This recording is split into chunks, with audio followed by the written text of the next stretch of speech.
نماز جنازہ پڑھتے ہوئے کیا میت کا سامنے ہونا ضروری ہے؟ جی ہاں، میت سامنے ہونی چاہیے۔ کیا نماز جنازہ پڑھنے والوں کے لیے ہر تکبیر کا کہنا ضروری ہے؟ جی ہاں، چاروں تکبیریں فرض ہیں، رکن ہیں جنازے کی نماز کے۔ وضو کرنے جاتے ہیں تو نماز جنازہ نکل جائے گی، اس حالت میں کیا تیمم کر کے نماز جنازہ ادا کر سکتے ہیں؟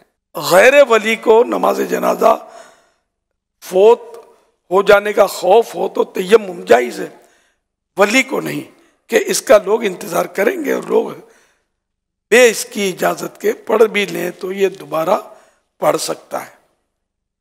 ولی سے مراد یہ میت کا سرپرست۔ نماز جنازہ کی دعا نہ آتی ہو تو کیا پڑھنا چاہیے؟ نماز جنازہ کی دعا نہ آتی ہو تو کوئی بھی دعائے ماثورہ قرآن و حدیث کی دعا پڑھ سکتے ہیں۔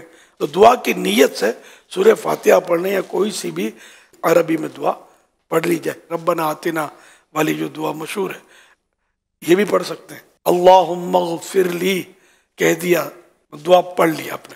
معذور شخص کیا بیٹھ کر نماز جنازہ پڑھ سکتا ہے؟ بغیر عذر بیٹھ کر یا سواری پر نماز جنازہ پڑھی نہ ہوئی، اور اگر ولی یا امام بیمار تھا اس نے بیٹھ کر پڑھائی اور مقتدیوں نے کھڑے ہو کر پڑھی، ہو گئی۔ جنازے کے ساتھ عورت 10 قدم چلے کیا اس کی عدت ختم ہو جائے گی؟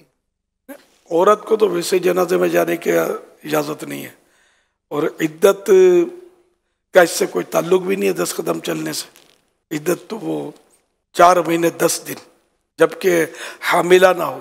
اگر حاملہ تھی، انہیں بچہ تھا پیٹ میں، تو جیسے ہی حمل ہو، انہیں بچہ ہو گیا پیدا، ولادت ہو گئی، تو عدت ختم ہو گئی، چاہے وہ 1 منٹ میں ہو جائے۔ نماز جنازہ کے بعد کیا چہرہ دکھانا ضروری ہے؟ نہ کوئی ضروری نہیں۔ جنازے کے ساتھ چلتے ہوئے کیا پڑھنا چاہیے؟ پہلے کے لوگ تو خاموشی سے عبرت حاصل کرتے تھے، اور اب بعد میں لوگ غفلت میں پڑے، بات چیت میں لگے، تو پھر علماء نے یہ مشورہ دیا کہ کلمہ پڑھے، کہ کچھ تو ذکر و اذکار کریں، ورنہ دنیاوی باتیں کرنے لگے تھے لوگ۔ تو یوں اپنے آپ کے اختیار میں اگر عبرت آپ حاصل کرتے ہیں تو خاموش رہ کر عبرت زیادہ حاصل ہوتی ہے، تو عبرت حاصل کریں۔ غفلت ہے تو پھر کلمہ شریف، درود شریف، جو بھی ورد و وظائف آپ پڑھنا چاہیں پڑھ سکتے ہیں۔ کیا نماز جنازہ کے ساتھ 40 قدم چلیں جنت واجب ہو جاتی ہے؟ نہیں، ایسا نہیں ہے۔ البتہ ایک روایت یہ ہے کہ جو جنازہ لے کر 40 قدم چلے اس کے 40 کبیرہ گناہ مٹا دیے جائیں گے۔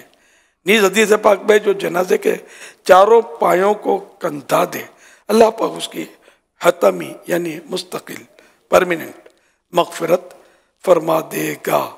نماز جنازہ کے ساتھ کلمہ طیبہ تیز آواز سے پڑھنا ضروری ہے؟ تیز آواز سے بھی پڑھنا جائز ہے، آہستہ پڑھے تو بھی منع نہیں ہے، نہ پڑھے تو بھی کچھ نہیں ہے، عبرت حاصل کرے۔